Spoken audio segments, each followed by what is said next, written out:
Kami bersiaran secara langsung untuk kali kedua. Okey. Ada. Penuh macam ni Oh, okey. Okey. Okey. Okay dah, jalan. Sekejap je orang masuk live. Okey. Hai, Assalamualaikum warahmatullahi wabarakatuh dan selamat sejahtera kepada anda followers Nizam page.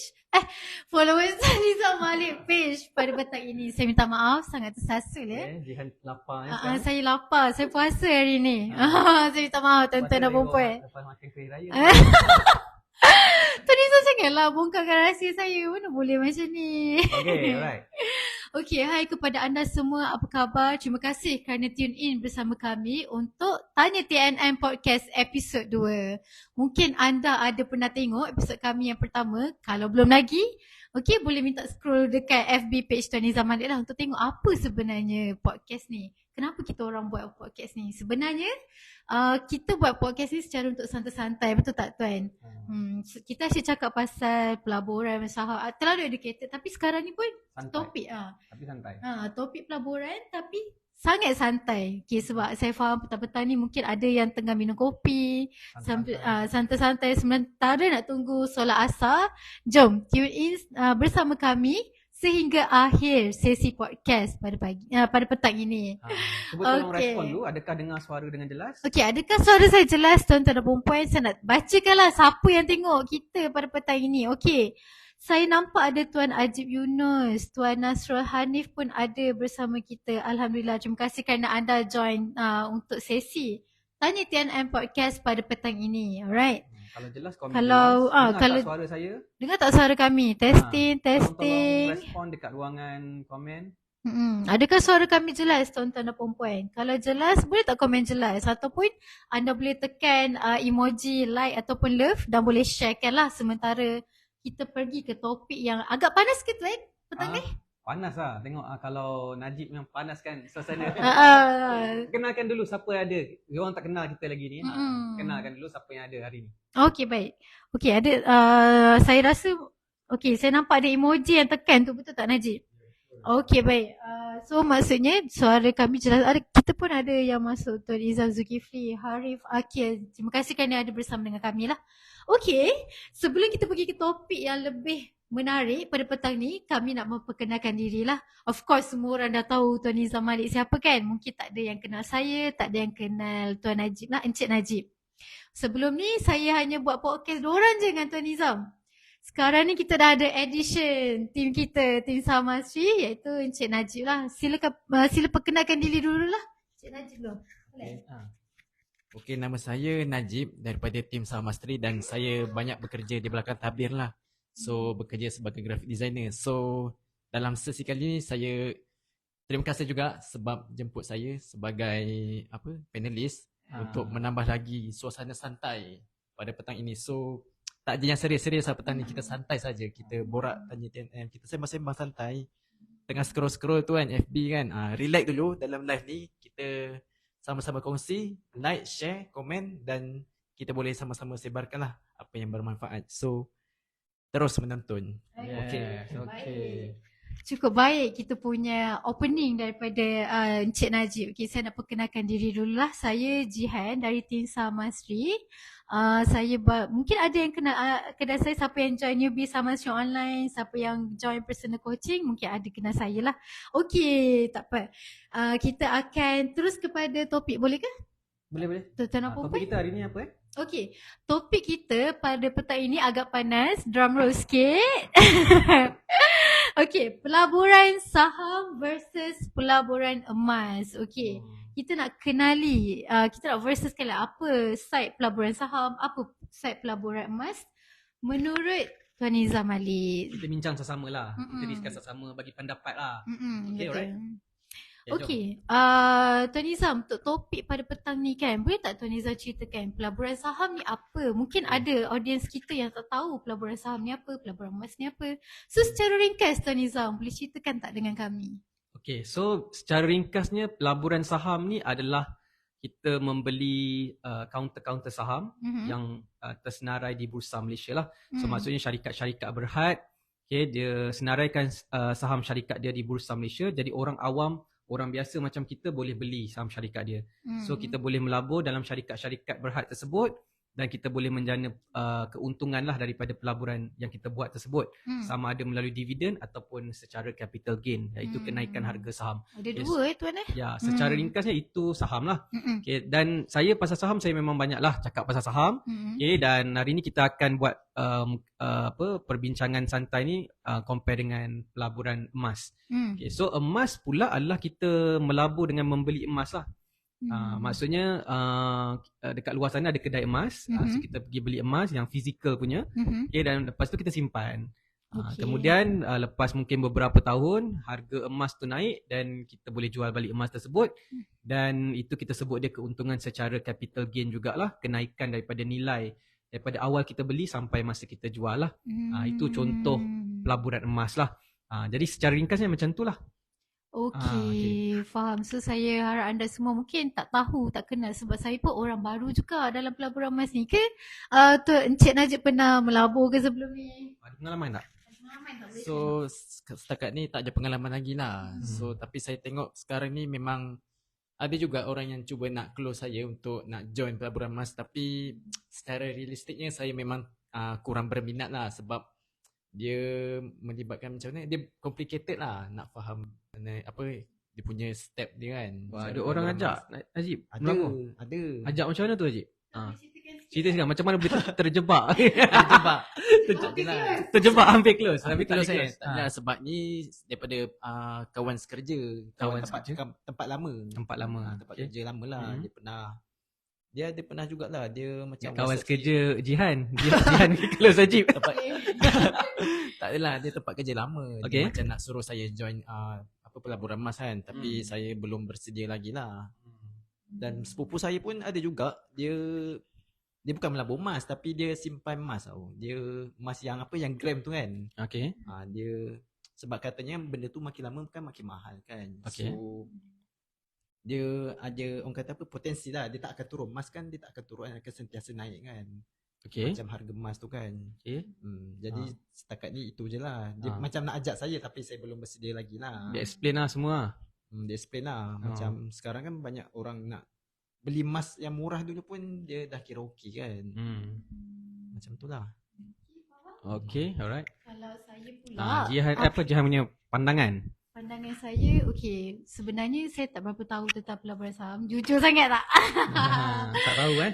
Jujur sangat Tapi biasalah perempuan, kita orang pakai gelang emas, perhiasan. Itulah yang ayah saya bagi tahulah, just pengenalan kepada kenapa kita kena beli emas, supaya kita dapat jual lah.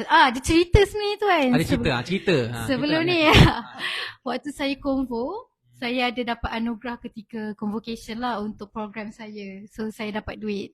Bila saya fikir nak treat lah diri saya nak buat facial. Saya cakap dengan saya, duit ni nak buat facial lah sebab nak baiki muka kan contohnya. Tapi ayah saya tak kasih. Dia ambil duit tu, dia bawa saya pergi kedai emas dan belilah emas. So dapatlah emas satu. Emas barang kemas ke? Emas jongkong yang ataupun dina? Oh tak, barang kemas. Sebab perempuan mau kepada perhiasan kan. Beli barang kemas. Beli barang kemas. Okay. Lepas tu ayah saya kata ini adalah aset. So aset kita kena simpan lah, terutama wanita lah kan. Kita tak tahu apa masa akan datang, apa yang berlaku. So tahun bila tu? Baru saya convo waktu tu tahun 2021. Memang minat barang kemas lah. Saya tak berminat sangat sebab tu lah tak nak. Kalau boleh nak beli benda lain. Tapi ayah saya kata simpan, kita buat pelaburan macam tu lah. So maksudnya barang kemas tu harga dia akan naik juga? So sekarang dah naik belum? Saya tak tahu. Saya tak follow sangat.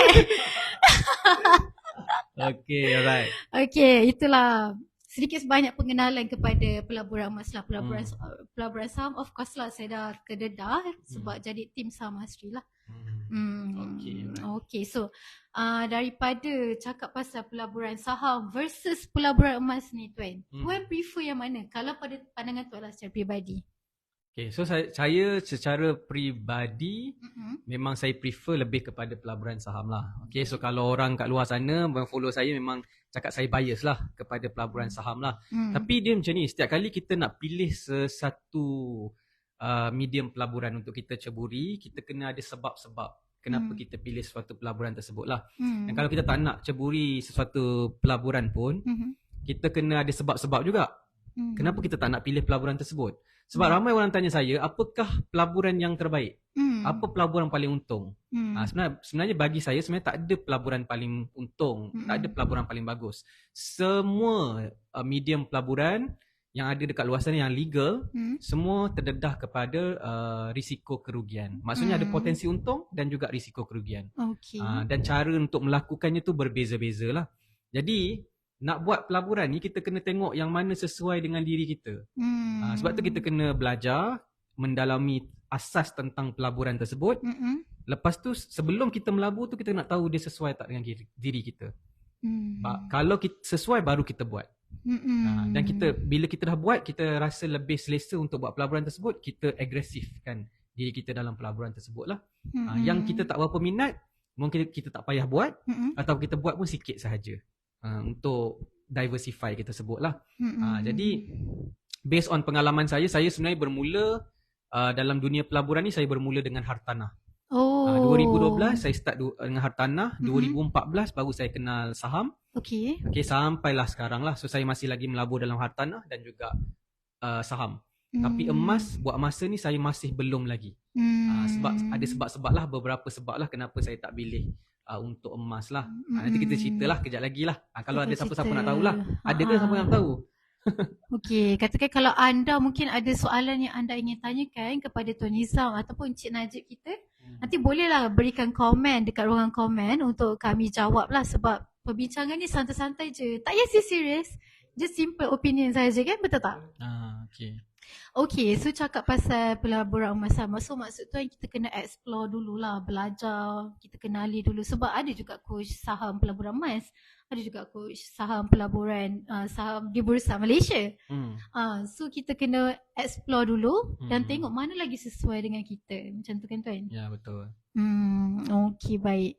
Lepas tu mungkin ada orang yang risau pelaburan emas ni sesuai ke dengan situasi terkini, ataupun adakah pelaburan saham lebih sesuai dengan situasi ekonomi kita? Boleh tak Tuan berikan pandangan?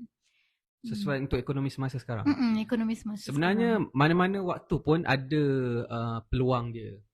Contohlah ketika ekonomi tak bagus, pasaran saham jatuh, harga emas jatuh, itu peluang untuk kita membeli pada harga yang murah.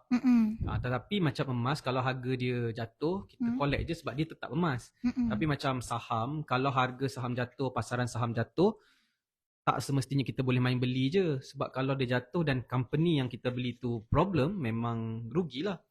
Sebab tu kita nak kena betul-betul study lah saham yang kita nak beli, sama ada ianya berpotensi ataupun tidak. Dia jatuh tu sebab sentimen semasa negatif ke, ataupun dia memang problematic punya company.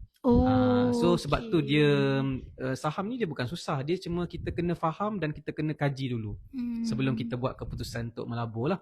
Jadi maksudnya bila pasaran ataupun ekonomi tengah tak berapa menarik, kita guna peluang tu untuk membeli. Bila market ataupun ekonomi dah semakin baik, kita guna peluang tu untuk menjual. Sebab dah naikkan ke atas, dan kita jual lah. Jadi itu adalah peluang yang kalau kita bertindak dengan cara yang betul, timing kita beli tu betul lah. So sama juga emas pun, kalau timing kita beli masa dia murah dan masa dia mahal kita jual, kita untung lah. Jadi itu secara ringkasnya lah. Ada juga tak macam kawan-kawan kawan-kawan yang pernah nak ajak Tuan nak join pelaburan emas? Contohnya kat mana-mana ataupun dekat luar ke, ataupun dia nak ajak Tuan untuk join? Adalah. Ada yang memang kawan yang memang dia collect emas, dia kumpul-kumpul emas. Jadi dia beritahulah kelebihan emas. Biasa orang cakap ni emas ni kalis inflasi lah. Ada perkataan kalis inflasi. Benda macam tu lah. Dia kata duit fiat ataupun duit kertas ni takkan bernilai lagi. Dia boleh pupus. Jadi macam mana boleh apa pendapat Tuan macam tu? Macam orang nak cuba nak tarik Tuan untuk nak join pelaburan emas tu. Tuan Dia beritahu poin-poin macam tu kan. Dia kata duit kertas ni dah tak bernilai nanti. Lepas tu inflasi menyebabkan susut nilai duit kita. Tapi emas tetap sama. betul. Nilai Tetap samalah. Najib bagi pendapat ke Najib? Najib tanya Najib pendapat. Najib rasa je Najib. Saya memang terus terang lah.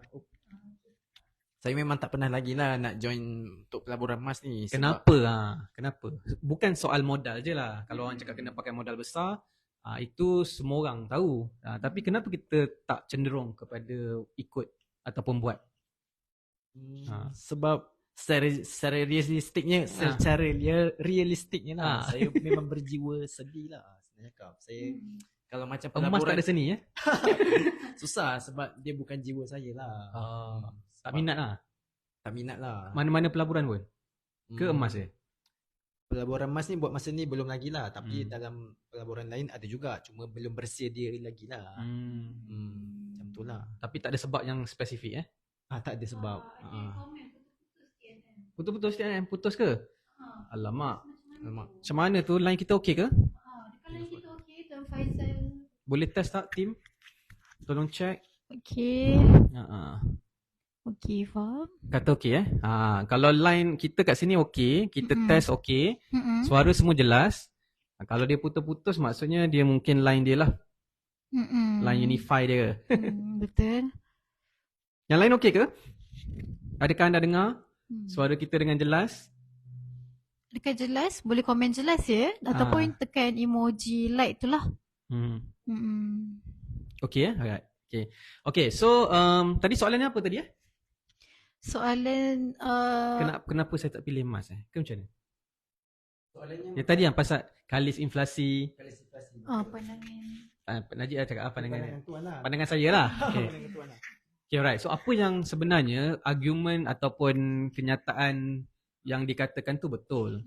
Okay, memang emas tu kalis inflasi. Kalis inflasi maksudnya kalau kita simpan duit kita RM100,000 untuk tempoh 10 tahun, 20 tahun akan datang, dia akan susut nilai dia. Dia 100,000 sekarang tak sama dengan akan datang. Dia akan mungkin nilai dia jadi mungkin 80,000 dia nilai masa tu.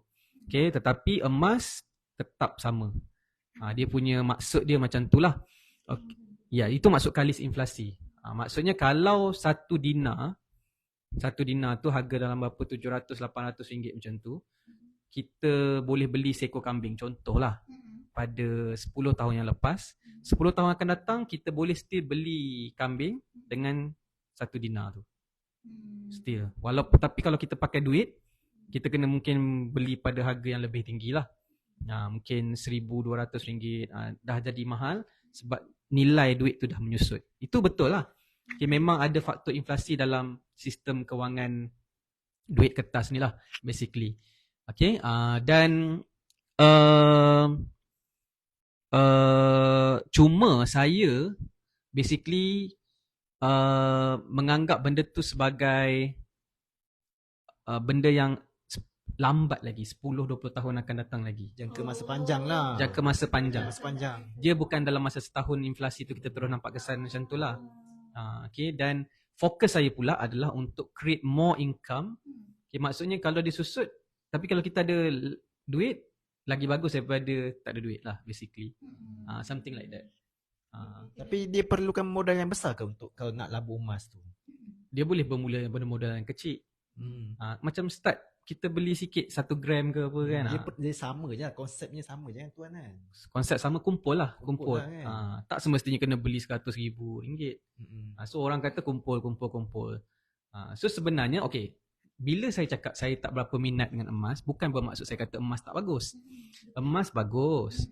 Cuma macam saya kata mungkin tak apa sesuai dengan saya, nombor satu. Yang kedua mungkin fokus saya tengah kepada yang lain. Kepada saham mungkin, kepada bisnes mungkin.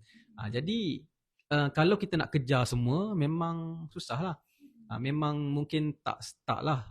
Jadi fokus kepada benda yang kita bagus dan buat yang terbaik. Benda yang kita minat, insyaAllah kita akan grow lagi cepat lah. So bila kita dah settle kita punya apa yang kita target, mungkin kita baru tambah diversify emas dan sebagainya lah. Macam tu. Tapi pelaburan emas ni ada orang pantau kan? Ada orang pantau ke? Pantau macam mana? Macam ya kalau bursa Malaysia, saham kan BNM kan. Kalau emas macam mana? Emas dia tak ada Tak ada orang dia pantau. adalah aset yang kedai emas jual belilah, dia ikut pasaran dunia basically. Pasaran dunia kan. Dia standard. Dia standard. Tapi harga emas sama je kan semua tuan. Dia ikut kedai lain-lain kedai juga. lain. Dia akan sebab barang yang dijual beli juga kan. Jadi tetap berbeza lah. Betul. Okey. Jadi basically saya prefer saham sebab saya minat saham tu. Pelaburan saham tu. Okay, salah satu lagi sebab kan, contoh macam kalau kita beli emas and then harga dia naik, kita jual. Okay, so kita profit secara capital gain lah kita sebut. Dalam saham kita boleh juga profit secara capital gain. Maksudnya saham yang kita beli tu naik, kita jual, kita dapat profit capital gain. Tapi dalam saham kita ada satu lagi dividen. So saham dividen ni maksudnya kita simpan je saham tu selagi syarikat tu menjalankan perniagaan menguntungkan, dan selagi syarikat tu memberikan dividen, kita akan dapat dividen tu. Kalau dividen tu syarikat tu bagi 3 ke 4 kali setahun, kita akan dapat dividen tu 3 ke 4 kali setahun lah, masuk terus ke dalam account savings kita tanpa kita perlu buat apa-apa. Kita just pegang je saham syarikat tersebut. Okay, jadi saya melihat benda tu sebagai kelebihan berbanding emas. Macam emas kalau kita simpan, kita tak dapat apa-apa, kita just ada emas depan mata kita, tapi dia tak akan memberikan income kepada kita. Sehinggalah nilai dia naik. Jadi dan nilai nak naik ni pun ambil masa. 10 tahun, 20 tahun, dia jangka masa panjang lah. Jangka masa yang panjang tu salah satu faktor besar lah. Macam tu. Jadi kalau orang cakap emas bagus pun, bagi saya duit pun perlu juga. Sebab kita belanja, beli barang guna duit. Kita tak beli barang guna emas. Sebab currency still duit lah basically. Betul. Jadi bagi saya duit tu still penting lah untuk masa sekarang lah. Macam tu. Mungkin satu hari nanti ada juga orang cakap duit kertas ni akan berubah-ubah. Dulu masa zaman Jepun, currency pakai duit pisang. Lepas tu tukar duit kertas dan sebagainya, British masuk apa semua kan. Lepas tu maksudnya sistem kewangan ni akan pupus satu masa nanti bila kerajaan mungkin berubah ke apa ke lah. Tapi benda tu possible. Tetapi sebelum dia berlaku tu kita tak payah nak speculate lah. Sebab tu ramai orang ni sebenarnya bila dia nak promote, dia akan cakap lah semua benda-benda yang negatif kan. Cakap sistem kewangan tak bagus apa semua kan. Orang cakap nanti akan datang duit kertas tak bernilai lagi. Katanya yang keluar spekulasi yang kata guna Bitcoin lah, duit digital lah. Jadi macam-macam lah orang yang biasa ni lah, yang nak ajak join pelaburan emas ni kan. Jadi tuan rasa macam mana? Ada Bitcoin pula sekarang kan tuan-tuan dan puan-puan. Yalah. So okay, digital currency kan contohnya. Masa pernah kan orang cakap duit kertas akan digantikan oleh Bitcoin, orang akan belanja pakai duit Bitcoin apa semua kan. Betul. Sebab masa tu tengah hot pasal Bitcoin.